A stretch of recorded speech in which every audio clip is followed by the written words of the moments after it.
Hello, bachcho. Let's read the question. The question says, why did the lost child, refuse to take his favorite things in the fair after losing his parents? So वो जो खोया हुआ बच्चा है अपने parents को खो देने के बाद वो सारी चीज़ों को रिफ्यूज कर देता है। क्यों? जो उसकी फेवरेट भी रहती है वो उसी को उसको भी उन सारी चीज़ों को भी रिफ्यूज कर देता है लेने से। सो वाई, इसका रीजन लिखना है आपको। और why does the lost child lose interest in the things that he had wanted earlier? या फिर वो जो बच्चा है खोया हुआ वो सारी चीज़ों से उसका इंटरेस्ट खो जाता है, जो सारी चीज़ें उसे पहले चाहिए थी, ऐसा क्यों? वाई?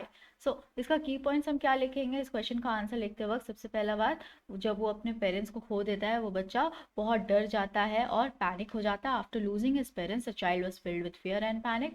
दूसरी बात, उसकी जो थॉट है ना, उसके दिमाग में सिर्फ इतना ही आ रहा है कि उसको पेरेंट्स उसे चाहिए और उसको किसी भी चीज़ में इंटरेस्ट नहीं था जो उसे पहले भी चाहिए था, अपने पेरेंट्स के साथ होते हुए भी चाहिए था जो सारी चीज़ें, वो सारी चीज़ें भी उसे नहीं चाहिए अब। देन इसका आंसर हम क्या लिख सकते हैं? इसका आंसर हम ये लिख सकते हैं, वो जो बच्चा है वो रिफ्यूज़ कर देता है अपनी सारी फेवरेट चीज़ें उस मेले में, जब वो अपने पेरेंट्स को खो देता है, क्योंकि लिए वो डर से और पैनिक से भरा हुआ होता है और उसके दिमाग में सिर्फ इतना ही आ रहा रहता है कि उसे अपने पेरेंट्स ही चाहिए, उसे बस अपने पेरेंट्स के पास जाना है और उसे किसी भी चीज़ में इंटरेस्ट नहीं हो रहा होता है। जो चीज़ उसे पहले चाहिए थी वो भी चीज़ उसे अब नहीं चाहिए रहती है। So let's frame the answer now. The child refused to take his favorite things in the fair after losing his parents because he was filled with panic and fear. His only thought was his parents and he had lost interest in the things that he had wanted earlier.